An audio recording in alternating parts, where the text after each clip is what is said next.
Ya, oke. Assalamualaikum warahmatullahi wabarakatuh. Selamat bertemu kembali dalam kuliah studi kelayakan bisnis. Kali ini kita akan membahas tentang strategi optimasi marketing mix. Ya. Pertemuan ke-6 atau di minggu ke-6 tentang strategi optimasi marketing mix bisa kita mulai dengan slide yang selanjutnya seperti ini.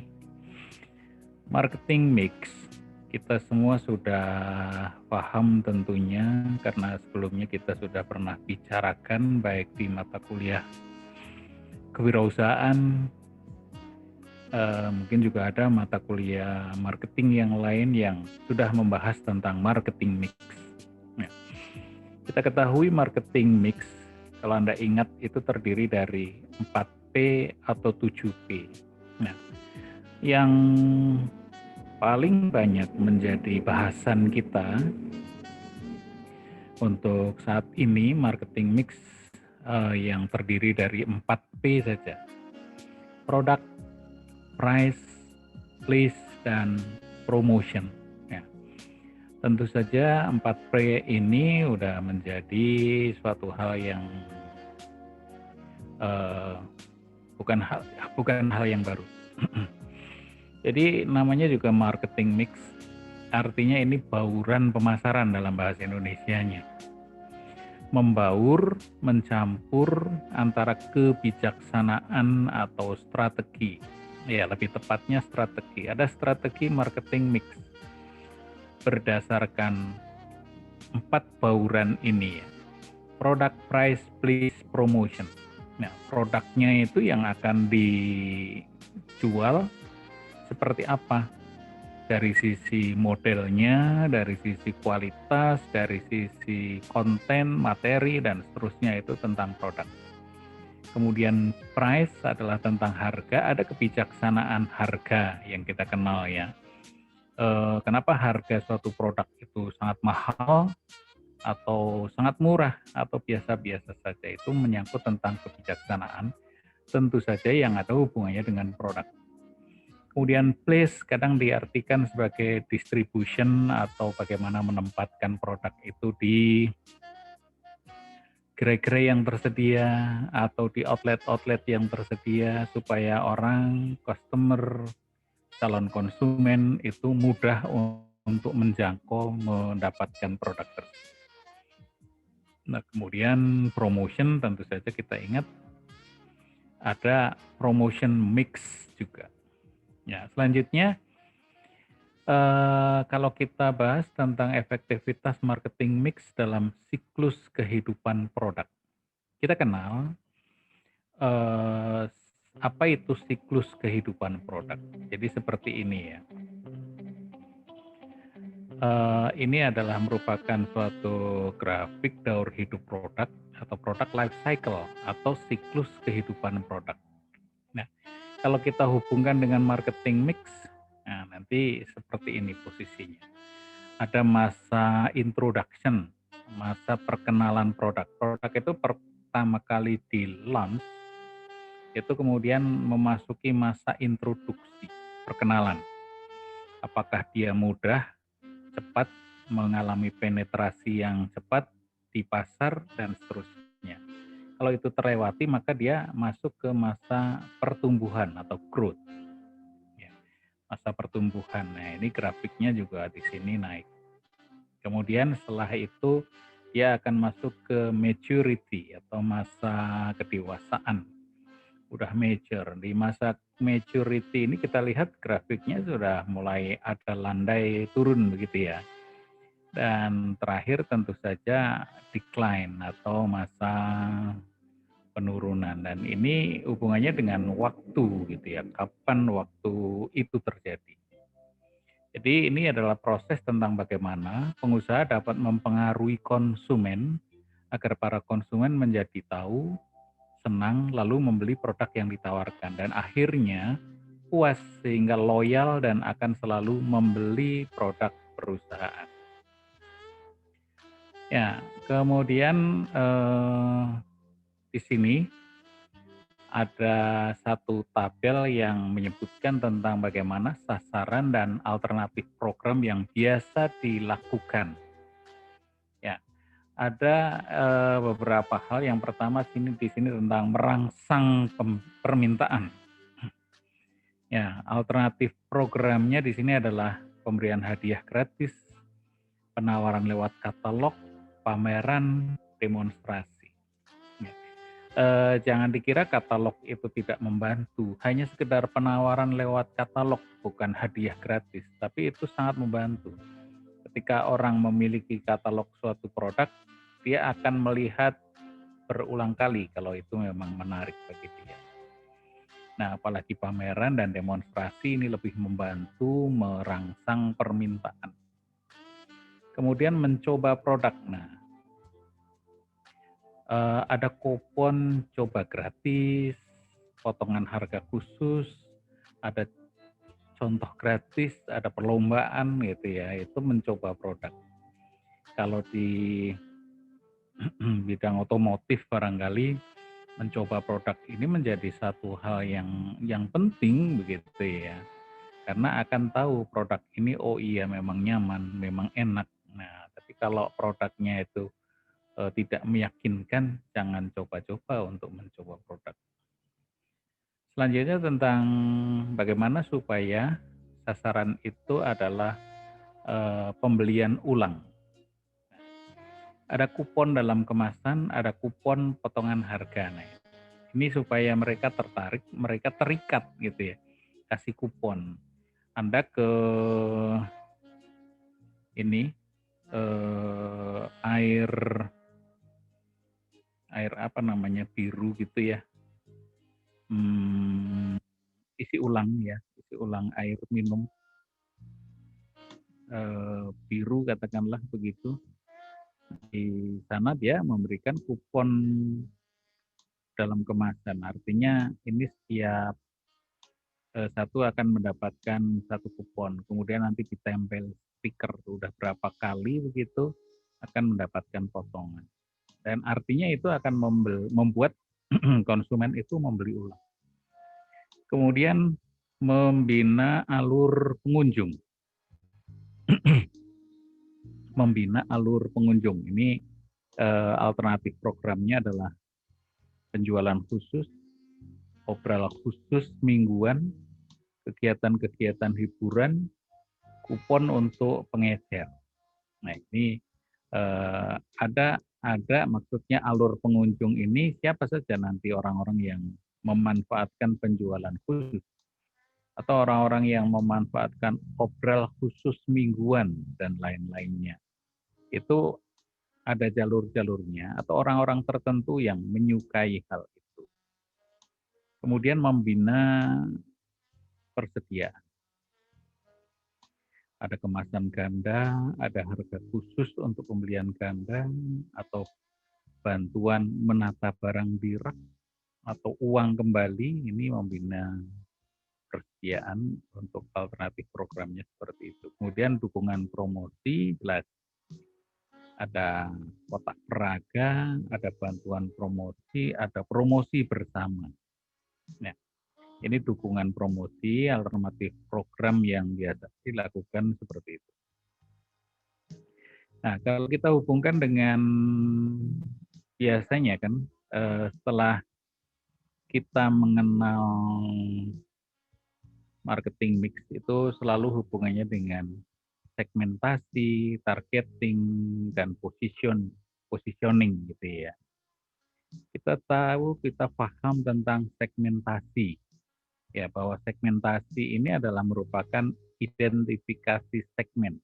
Dalam segmentasi kita harus mengidentifikasi, kemudian mengembangkan profil setiap segmen. Apakah segmen itu berdasarkan geografi, demografi, psikografi, atau perilaku. Ini profil segmen kita seperti itu. Ya, coba kuliah kelas karyawan, segmennya itu jelas orang-orang yang sudah bekerja, yang menjadi karyawan. Itu masuk dalam apa? Geografi? Bukan. psikografi, perilaku bisa saja, tapi lebih cenderung ke demografi.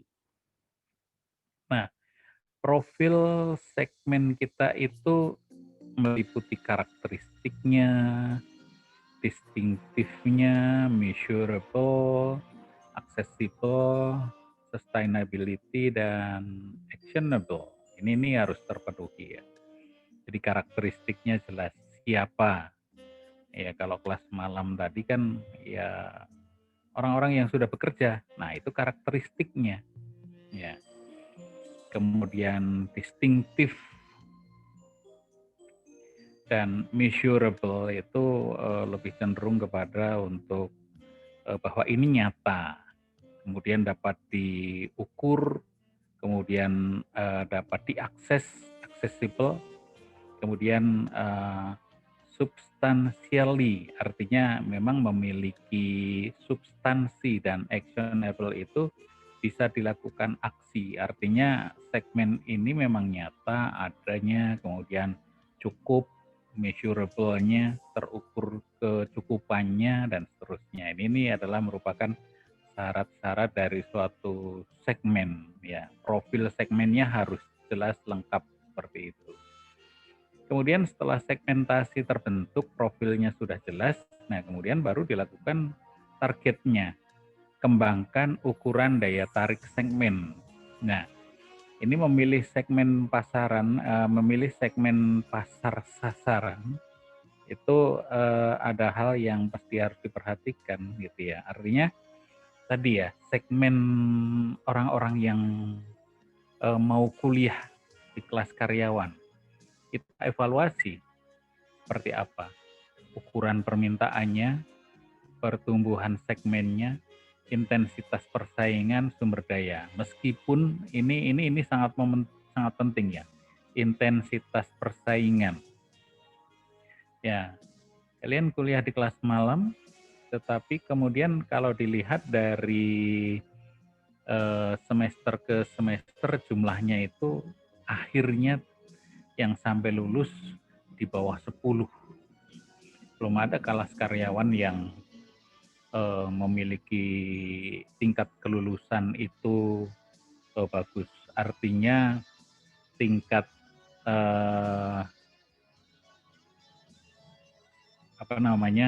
putus di jalan itu tinggi. Nah, itu mesti dievaluasi. Ukuran permintaannya bagaimana sih sebenarnya? Ukuran permintaannya tinggi, hanya mungkin ya kelas karyawan maunya sebagai karyawan nggak mau repot-repot, nggak mau susah-susah. Jadi mungkin yang perlu diperhatikan selain ukuran permintaan ini adalah kemudian ya mereka itu maunya yang seperti apa kelas karyawan itu. Kebanyakan mereka kerja bukan hanya mereka kuliah bukan hanya untuk kerja karena mereka sudah mendapatkan pekerjaan, tetapi untuk memperkuat posisi dalam perusahaan atau dalam pekerjaannya. Nah, ini pertumbuhan segmennya itu bagaimana, kemudian intensitas persaingan ini penting. Di perguruan tinggi lain bagaimana? Sepertinya ada kelas karyawan, tapi mereka tidak sesulit kita, barangkali seperti itu. Ya, dan sumber dayanya. Nah, dalam hal targeting ini untuk memilih segmen sasaran, ini ada hal-hal yang perlu diperhatikan. Undifferentiated market, kemudian differentiated market, dan concentrated market. Nah, ini bentuk dari target kita yang akan kita targetkan tadi, itu model pasarnya seperti apa. Apakah undifferentiated market, itu artinya market yang tidak berbeda, artinya sama ya. Atau differentiated market itu betul-betul market yang berbeda. Bahwa pasar kita atau segmen kita itu betul-betul berbeda dengan yang lain gitu ya. Atau concentrated market, kita bentuknya seperti apa? Apakah pasar kita itu terkonsentrasi di situ? Maksudnya ini memang sudah banyak yang main di situ, terkonsentrasi di situ. Selanjutnya kita lanjutkan ke positioning. Positioning ini sebenarnya pengembangan posisi setiap segmen. Jadi kembangkan bauran pemasaran per segmen. Positioning ini sama dengan menanamkan suatu posisi dari segmen itu atau produk itu dalam segmen kita, dalam benak mereka. Ya, tentu saja itu merupakan produk unggulan dan nanti perhatikan dengan bauran pemasaran bagaimana cara mempromosikan. Kalau Anda lihat tagline itu adalah merupakan ungkapan positioning. Jadi contoh seperti Yamaha yang paling gampang ya. Yamaha, apa itu tagline-nya? Selalu terdepan atau menjadi yang terdepan. Nah, seperti itu adalah positioning. Jadi merupakan ungkapan untuk memasukkan dalam benak konsumen kita tentang apa yang akan dituju. Nah, profil dari segmen itu bisa terbagi menjadi 3 seperti ini ya, industri kecil, industri menengah, industri besar gitu ya. Industri kecil itu teknologi kadang perlu bila murah dan harganya mudah diterapkan. Jadi ini teknologinya sederhana. Industri menengah, teknologi diperlukan bila menunjang efisiensi dan meningkatkan produksi. Teknologi tepat guna. Kemudian industri besar, teknologi mutlak diperlukan untuk meningkatkan daya saing industri. Teknologi tinggi dan otomatisasi. Perusahaan mobil itu semuanya sudah dikerjakan dengan robot atau sudah lebih dari 70% dikerjakan dengan robot. Robotisasi di sana artinya memang tidak ada yang kemudian seperti di teknologi tepat guna atau teknologi sederhana karena industrinya besar, kemudian skala industri yang akan mereka mainkan. Kemudian mengukur daya tarik segmen. Ini bagaimana? Daya tarik segmen itu ada ukuran permintaan, ada pertumbuhan segmen, ada intensitas persaingan, ada akses terhadap segmen. Ya. Nah, ini tinggal pembobotannya bagaimana. Di sini harus 1, ya, misalkan ini 40%, 30%, 20%, 10%. Ini 100%. Ya.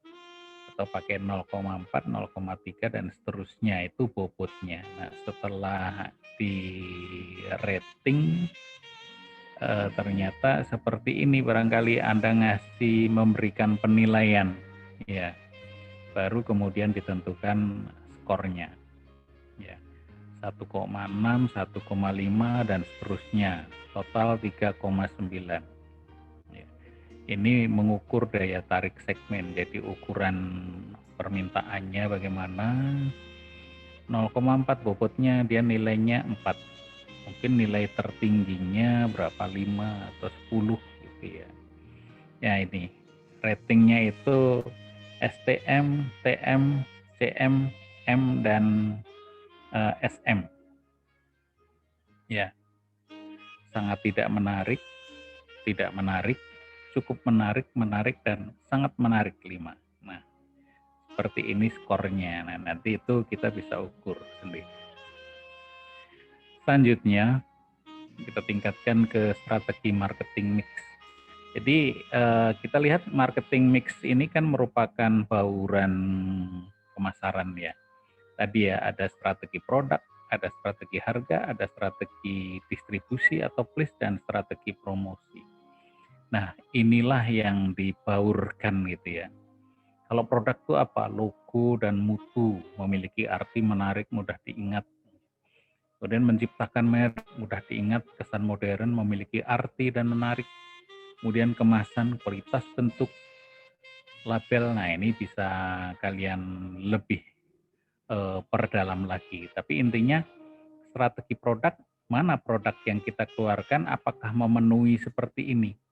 Ya, misalkan ada 3 kualitas yang akan kita keluarkan. Logonya bagaimana, kemudian penciptaan mereknya, kemudian kemasan, label itu. Kemudian strategi harganya, tujuan bertahan hidup, laba maksimal, market share, atau pesaing. Nah, ini tergantung ya, strategi harga itu tergantung dari tujuannya mau apa kita menetapkan harga.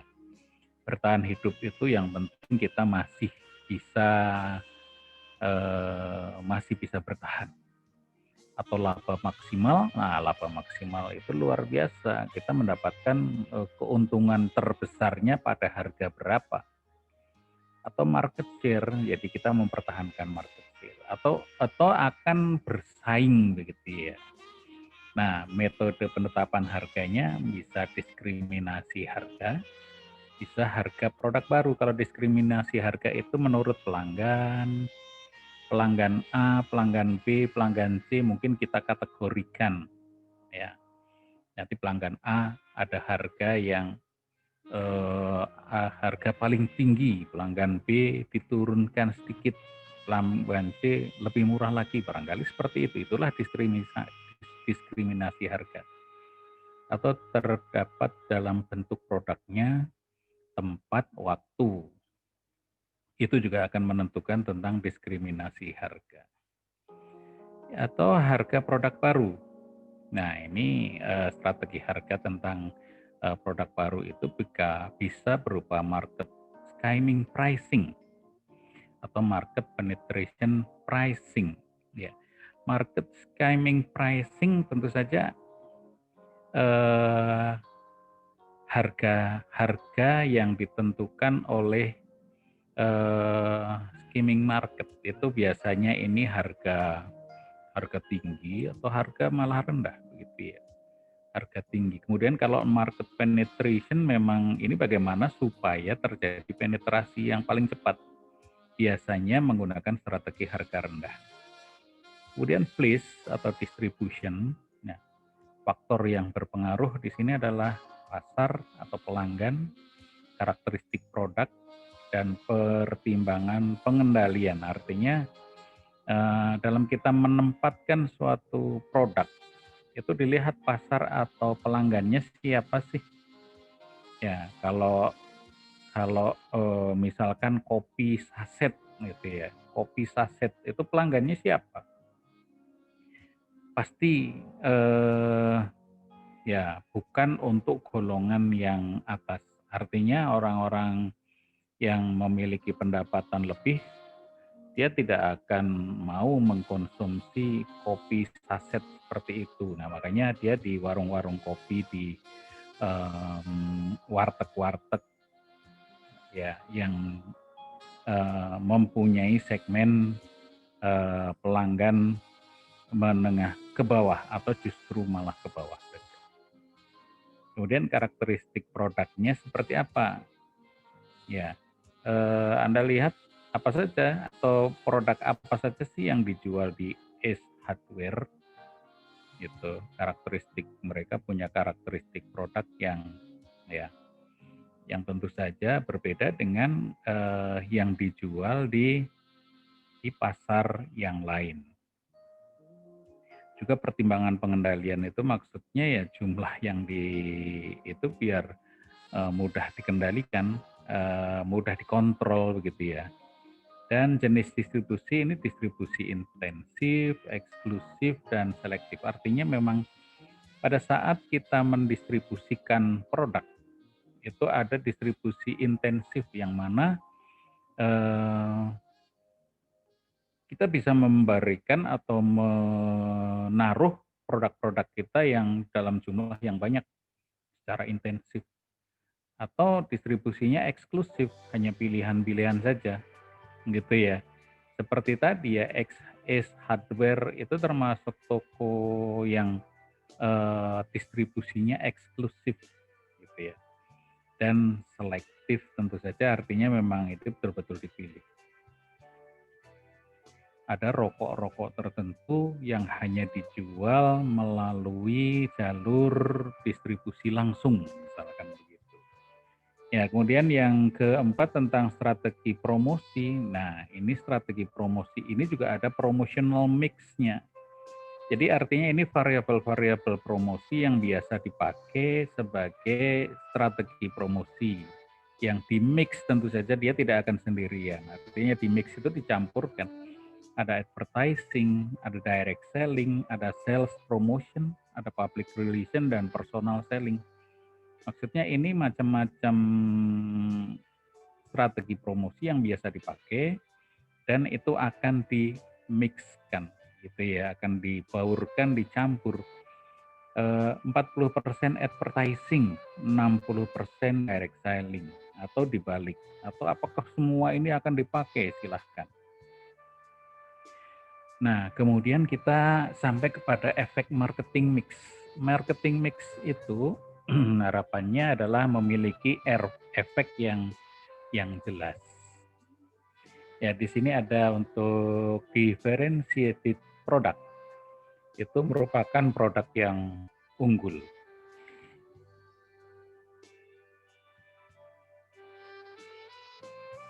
Ya, kemudian core kompetensi atau kompetensi inti.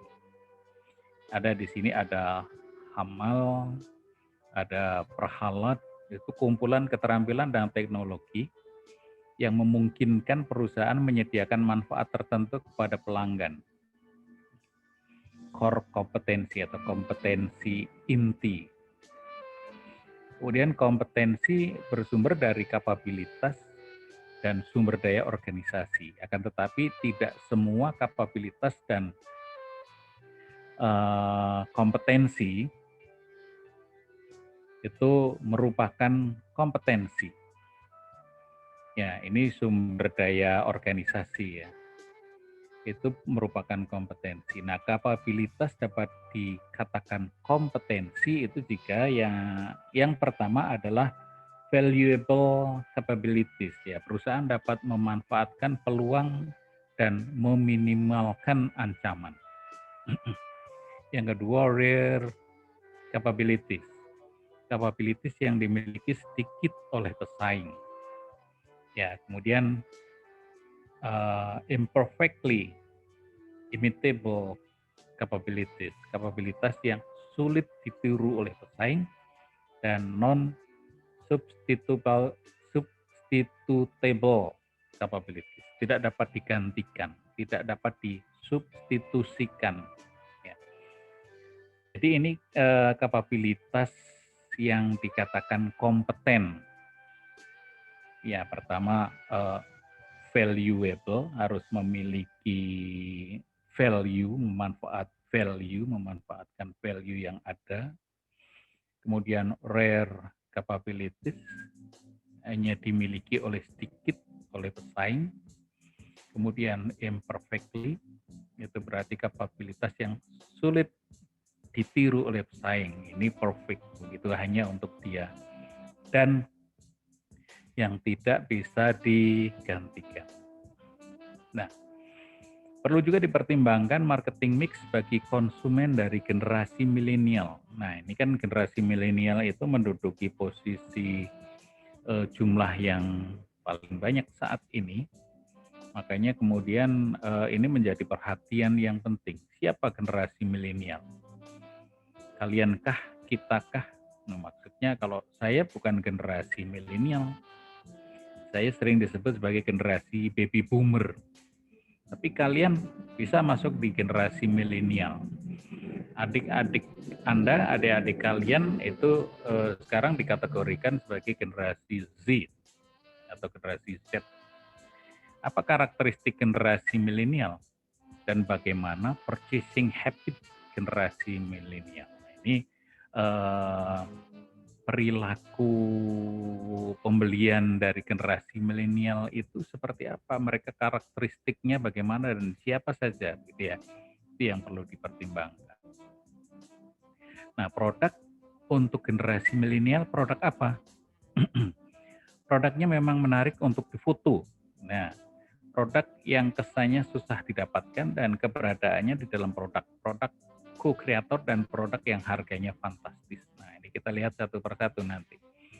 Generasi milenial itu memang ada hubungannya dengan foto begitu ya. Nah, kita lihat produk yang menarik untuk difoto, mempunyai spot yang menarik untuk difoto, memuaskan rasa ingin tahu dan dapat menambah koleksi foto mereka. Mereka sebut Instagramable begitu ya. Kemudian selanjutnya produk yang kesannya susah didapatkan. Ya. Jadi kepo atau keinginan tahuan yang cenderung tinggi bagi anak muda, misalnya melihat orang lain antri begitu panjang atau ada yang memasang foto duluan, akan membuat mereka penasaran dan ingin mencobanya. Ya kan? Kemudian produknya bisa apa saja. Tentu produk harus layak dibeli juga, tidak perlu mahal, yang penting bikin penasaran. Ya, kemudian untuk membuat seseorang menjadi penasaran bisa dengan melakukan pembatasan. Hanya dijual atau diskon hari ini saja, hanya dijual dalam 1 jam saja, hanya tersedia 10 buah, ada artis atau public figur yang rela antri. Nah, tinggal dipikirkan bagaimana agar mereka bersedia antri. Nah, ini produk yang kesannya susah didapatkan. Nah, seperti ini gambarnya, antri. Kemudian selanjutnya produk dengan keberadaan dia di dalam produk atau produk co-creator. Nah, salah satu ciri generasi milenial adalah ingin eksis. Nah, contoh saja Starbucks. Starbucks, kemudian juga kalau di Indomaret itu ada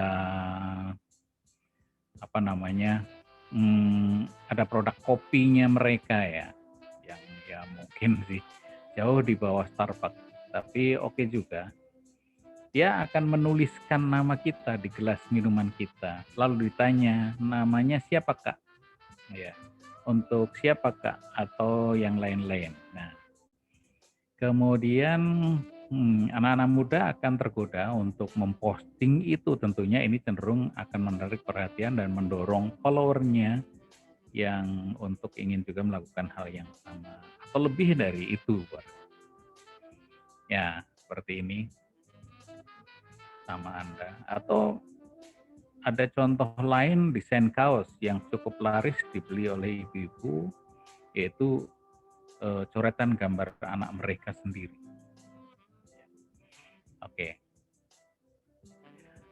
Tentang produk yang harganya fantastis. Nah, ini harga seringkali tidak begitu menjadi masalah bagi generasi milenial. Ini akan dibahas lebih lanjut pada pertemuan selanjutnya, yaitu tentang price berikutnya ini. Ya, harga, price.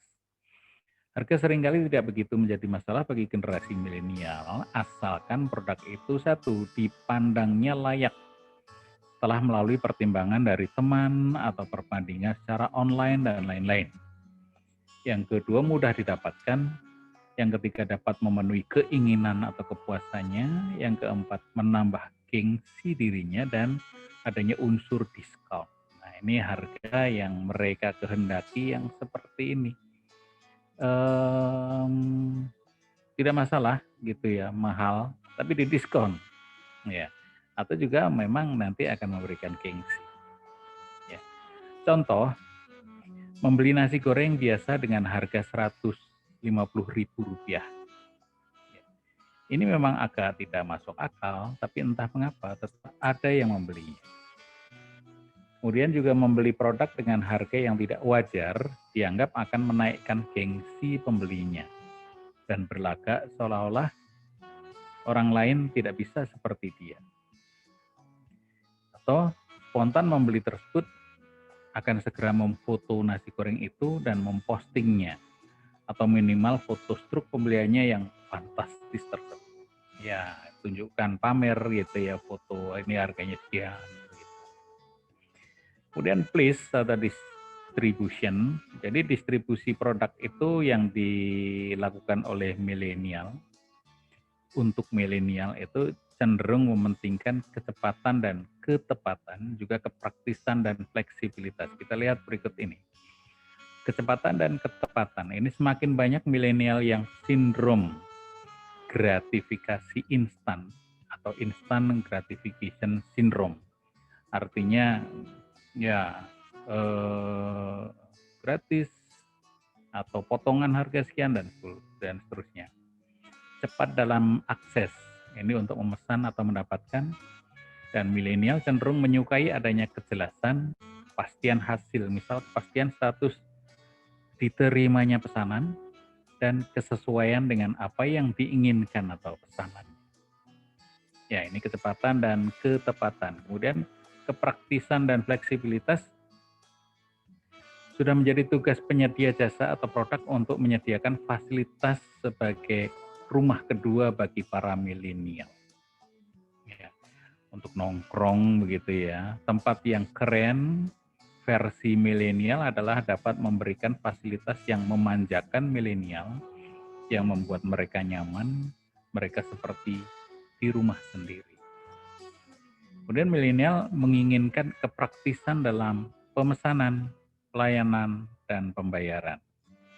Selain itu, milenial cenderung untuk ingin yang sifatnya